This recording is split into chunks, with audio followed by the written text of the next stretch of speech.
श्री कृष्ण राधा रानी से प्रेम करते हैं और ये राधा का प्रेम इस जन्म का नहीं है।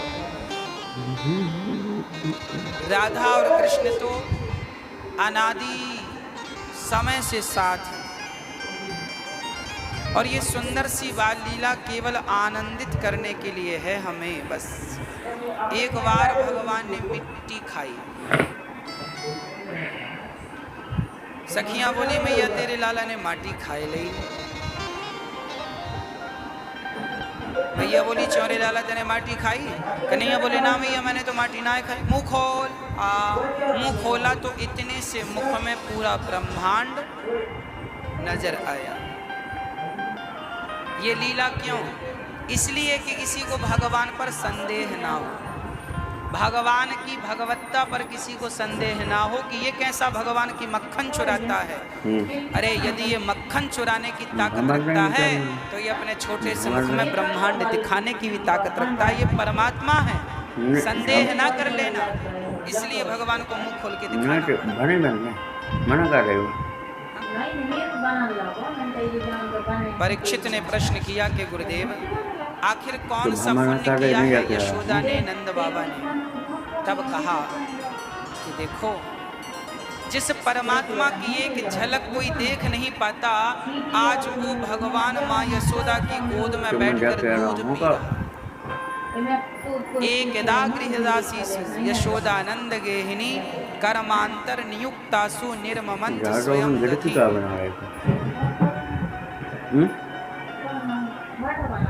हाँ श्री भगवान कृष्ण माँ यशोदा का दूध क्यों पीते? कौन है माँ यशोदा?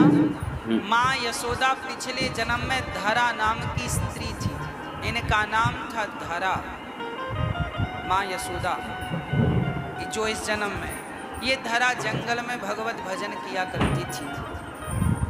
पूरी जिंदगानी भगवान के भजन में लगा दी धरा ने।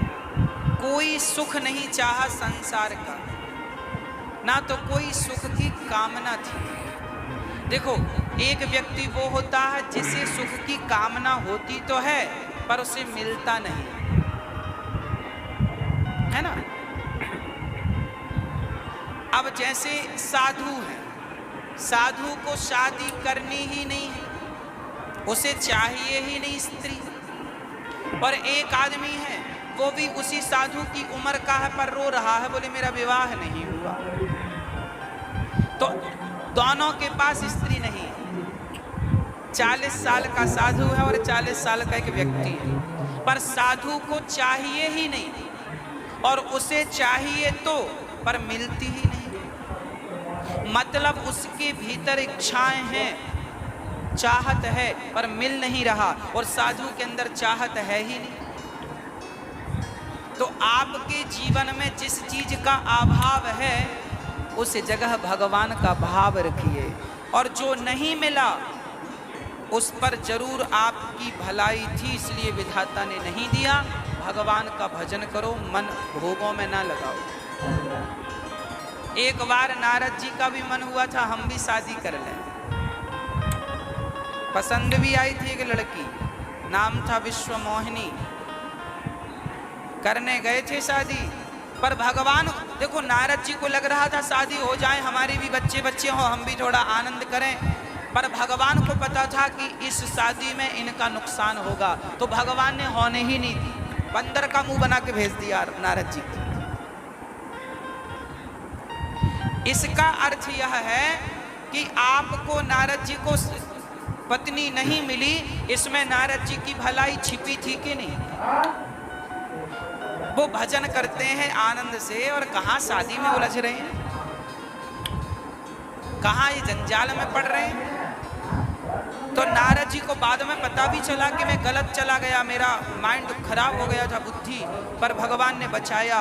याद रखना जीवन में जो ना मिले समझना कि भगवान की बहुत बड़ी कृपा है आप पर, कि ईश्वर आपको बहुत बड़ी चीज से बचा लिए।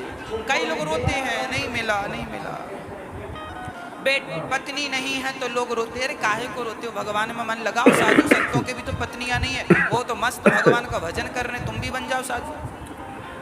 किसी के बेटा नहीं है तो रो रहा, काहे रो रहे हो भैया, बड़े प्रेम से भगवान में मन लगाओ। नहीं है तो अच्छा ही है, चिक चिक नहीं है, झंझट नहीं है। जिनके है उनसे पूछो, बेचारी परेशान है। इसलिए जीवन में जो मिल जाए तो भगवान का प्रसाद समझ के रखो, और जो ना मिले उसके लिए रोने से अच्छा है। मीराबाई भी भगवान के लिए, मीराबाई बेटे के लिए पति, मीरा का पति मरा तो मीरा रोई नहीं, मीरा के बेटा नहीं हुआ तो मीरा रोई नहीं, क्योंकि मीरा तो ऑलरेडी भगवान के लिए रो रही थी। और किस किस के लिए रोएगी वो, भगवान के लिए रोना ही सबसे बढ़िया है। जमाने के लिए रो तो अलग अलग चीजों के लिए रोना पड़ता। हाँ, बुआ मरी तो उसके लिए रो, फिर मौसी मरे तो उसके लिए रो, फिर दुनिया मरे तो उसके लिए रो, सबके लिए अलग अलग रोने पड़ना पड़ता ना। और भगवान के लिए एक ही बार रो लो बस, अलग अलग का झंझट नहीं। हाँ या ना? हाँ, एक परमात्मा के सामने रो लिया बस, फिर किसी के सामने रोना पड़ेगा ही नहीं, भगवान रोने ही नहीं देंगे। आप संसार के लोगों के सामने तो रोते हैं, भगवान के सामने नहीं रोते, इसलिए सबके सामने अलग अलग जा जा करके रोना पड़ता है। और जो भगवान के सामने रो लेता है फिर उसको अलग अलग जा करके रोना नहीं पड़ता, वो भगवान का हो जाता है बस। मीराबाई ने भगवान के सामने रो लिया, फिर उसे किसी के सामने रोना नहीं पड़ा। अब आप डिसाइड करो कि भाई आपको किस किस के सामने रोना।